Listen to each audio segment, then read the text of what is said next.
न्याय नहीं दे सकते। और उसका परिणाम ये हुआ कि भेदभाव कर रहे हैं, और ये भेदभाव इसलिए कर रहे हैं कि इनको हर जगह राजनीति दिखाई दे रही है, वोट दिखाई दे रहा है। ये कितना भी कुछ कर लें,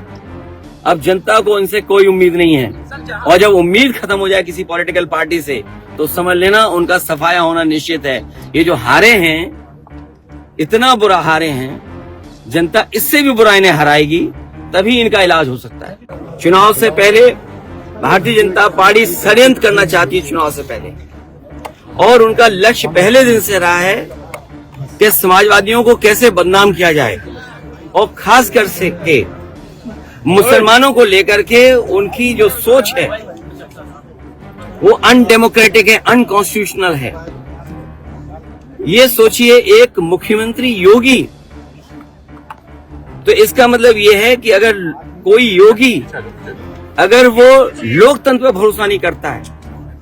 और कॉन्स्टिट्यूशन पे भरोसा नहीं करता, वो योगी नहीं हो सकता है।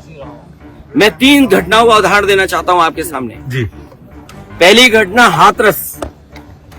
जिसमें एक साधु संत के कार्यक्रम के लिए परमिशन के लिए भारतीय जनता पार्टी के विधायक और नेताओं ने लिखा था, लेकिन जो प्रशासन को काम करना चाहिए था जिस जिम्मेदारी से सुरक्षा और उन चीजों का इंतजाम करना था वो नहीं किया, जिसका परिणाम ये हुआ कि बड़ी संख्या में लोगों की जान चली गई। न केवल जान गई है, उनका नुकसान हुआ बड़े पैमाने पर। बहुत से लोगों का हाथ पैर या जो भी नुकसान हुआ उसका कोई मदद सरकार ने नहीं की। नमस्कार, SPN 9 न्यूज में आपका स्वागत है। मैं हूं आपके साथ दिनेश कुमार। उत्तर प्रदेश में करहल विधानसभा सीट को लेकर लगातार सियासी सरगर्मियां बढ़ती हुई नजर आ रही हैं। खबर यह है कि उत्तर प्रदेश की करहल विधानसभा सीट से आगामी वक्त में विधानसभा का उपचुनाव होने वाला है, जहां पर यादव परिवार की तरफ से समाजवादी पार्टी तेज प्रताप यादव, जो कि अखिलेश यादव के भतीजे, उनको चुनावी मैदान में उतार सकती है। तो दूसरी तरफ अपर्णा यादव को लेकर भी चर्चाएं काफी तेज हैं कि अपर्णा यादव क्या अब करहल की राजनीति में ही सक्रिय होती हुई नजर आएंगी। आपको बता दें कि वर्ष 2024 में जिस तरीके से हाल ही में उपचुनाव संपन्न हुए हैं, इन उपचुनाव के वक्त पर अपर्णा यादव जाहिर तौर पर कहीं ना कहीं एक ऐसी सियासी भूमिका तय करते हुए नजर आ रही हैं जहां से योगी आदित्यनाथ की बेहद करीबी उनको बताया जा रहा है। उनकी तरफ से साफ तौर पर यह कहा जा रहा है कि अपर्णा यादव लोकसभा के चुनाव में तो चुनाव नहीं लड़ पाई थी, क्योंकि मैनपुरी से बीजेपी उनको चुनाव लड़ाना चाहती थी, लेकिन अपर्णा आने वाले वक्त में यहाँ पर समाजवादी पार्टी नहीं बल्कि भारतीय जनता पार्टी के लिए चुनाव लड़ती हुई करहल से नजर आ सकती है। करहल सीट इस वक्त खाली हो चुकी है, जहां से अखिलेश यादव ने, जो कि नेता प्रतिपक्ष थे, उन्होंने यहाँ पर इस्तीफा देकर कहीं ना कहीं उपचुनाव का बिगुल फूंक दिया है। अब समाजवादी पार्टी फिर से ये दावे करती हुई नजर आ रही है कि करहल का मैदान समाजवादी पार्टी फिर से मैदान मारने वाली है, और सबसे आसान सीट करहल इस वक्त दिखाई दे रही है। आपको बता दें कि लोकसभा चुनाव में भी अखिलेश यादव ने बड़ी जीत दर्ज की है। परिवार के 5 सदस्यों ने इस लोकसभा चुनाव में जीत दर्ज करने का काम किया। डिंपल यादव ने मैनपुरी का जिम्मा संभाला, तो अखिलेश यादव कन्नौज से जीत दर्ज करते हुए नजर आए।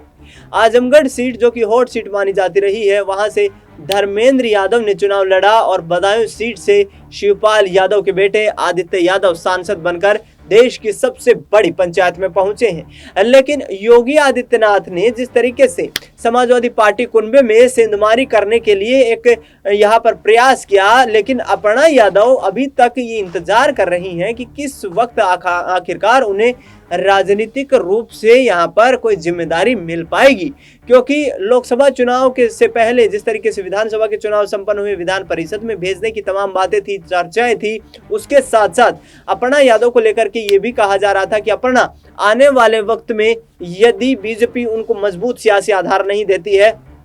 तो फिर समाजवादी पार्टी का रुख करती हुई नजर आ सकती है। लोकसभा चुनाव में यहाँ पर यादव परिवार के तमाम सदस्यों की जीत के बाद अपर्णा यादव सैफई पहुंची थी। सैफई में शिवपाल परिवार से मुलाकात हुई, डिंपल यादव से मुलाकात हुई, और उसके बाद ये सियासी अटकलें शुरू हो गई है कि आगामी वक्त में अपर्णा यादव समाजवादी पार्टी के लिए भी अपने दरवाजे खुले रखना चाहती हैं। लिहाजा 2024 के लोकसभा चुनाव में यहाँ पर अपर्णा यादव को राजनीति से रुखसत ही भारतीय जनता पार्टी ने रखा, क्योंकि न तो स्टार प्रचारकों की सूची में वह शामिल हुई और न ही उन्हें चुनावी मैदान में उतारा गया। लेकिन ऐसे में आगामी वक्त जो है काफी चुनौतीपूर्ण, चैलेंजिंग होता हुआ नजर आ सकता है, क्योंकि अपर्णा यादव यदि बीजेपी को छोड़कर गई तो फिर वो मजबूत किला ढहता हुआ दिखाई दे सकता है भारतीय जनता पार्टी के लिए, जहां पर कहीं ना कहीं भारतीय जनता पार्टी ने यह प्रयास किया है कि समाजवादी पार्टी के किले में सेंधमारी की जा सके। करहल सबसे सेफ सीट इस विधानसभा उपचुनाव में नजर आ रही है, क्योंकि अखिलेश यादव को ये उम्मीद है कि जिस वक्त 2022 के विधानसभा चुनाव हुए थे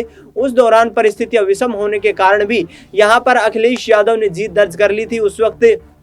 केंद्रीय राज्य मंत्री एसपी सिंह बघेल जो थे करहल से विधानसभा का चुनाव अखिलेश यादव के खिलाफ लड़ रहे थे, और ऐसे में यदि ये राजनीतिक सरगर्मियां आगे आने वाले वक्त में मजबूत होती हुई नजर आई तो फिर वाकई में करहल सीट कहीं ना कहीं समाजवादी पार्टी के खेमे में जाती हुई नजर आ सकती है। अखिलेश यादव से जब ये सवाल पूछा गया कि क्या अपर्णा यादव फिर से समाजवादी पार्टी में शामिल होंगी, तो उन्होंने कहा कि मुझे नहीं लगता कि हमारे परिवार में ऐसी कोई परिस्थितियां हैं जिसको राजनीतिक रूप दिया जाए। पार्टी का अलग मसला है, पार्टी के अलग नियम कायदे कानून है, लेकिन पारिवारिक रूप से पूरा परिवार एकजुट है, और ऐसे में इस पारिवारिक एकजुटता का संदेश देते हुए अखिलेश यादव ने स्पष्ट कर दिया कि आगामी वक्त में यहाँ पर अपर्णा यादव के लिए रास्ते खुले दिखाई दे रहे हैं। शिवपाल यादव भी यही कोशिशें करते हुए नजर आए। शिवपाल यादव की तरफ से साफ तौर पर कहा गया कि अपर्णा यादव यदि हमारे परिवार का जो है राजनीतिक रूप से एक और चेहरा सक्रिय होता है तो हमारे लिए बड़ी खुशी की बात होगी, क्योंकि वर्ष 2017 में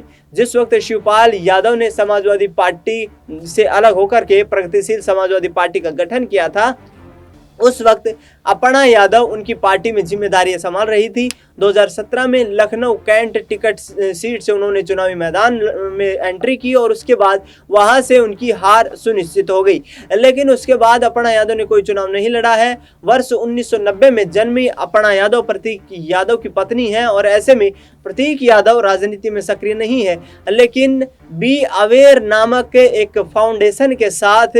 जिसको संचालित करती है अपर्णा यादव, उसके साथ साथ राजनीतिक सरगर्मियों को जो है आगे बढ़ाती हुई नजर आ रही है। इस वक्त देखा जाए तो उत्तर प्रदेश में योगी आदित्यनाथ के राजनीतिक सलाहकारों में उनकी गिनती होती है, तो ऐसे में आने वाला वक्त जो है ये काफी अहम रहेगा अपर्णा यादव के लिहाज से भी और भारतीय जनता पार्टी के लिहाज से भी, क्योंकि अपर्णा यादव को ऐसा महसूस यदि हुआ कि बीजेपी में उनका सियासी वर्चस्व अब कायम नहीं रहा है तो आगामी वक्त में वह बड़ी यहां पर बगावत करते हुए समाजवादी पार्टी का रुख कर सकती है। डिंपल यादव की जीत पर जब अपर्णा यादव से सवाल पूछा गया था तो उन्होंने कहा था कि परिवार के हर किसी सदस्य की जीत से वह काफी खुश हैं, यानी कि अपने लिए दोनों तरफ के दरवाजे खुले रखना चाहती हैं अपर्णा यादव, और ऐसे में आगामी वक्त की रणनीतियों को अपने आधार पर तय करती हुई नजर आ सकती हैं। फिलहाल देखना यह होगा कि आखिरकार उत्तर प्रदेश में 10 विधानसभा सीटों पर होने वाले उपचुनाव के लिए किस तरीके से समाजवादी पार्टी अपनी तैयारियां पुख्ता करती है, और शिवपाल यादव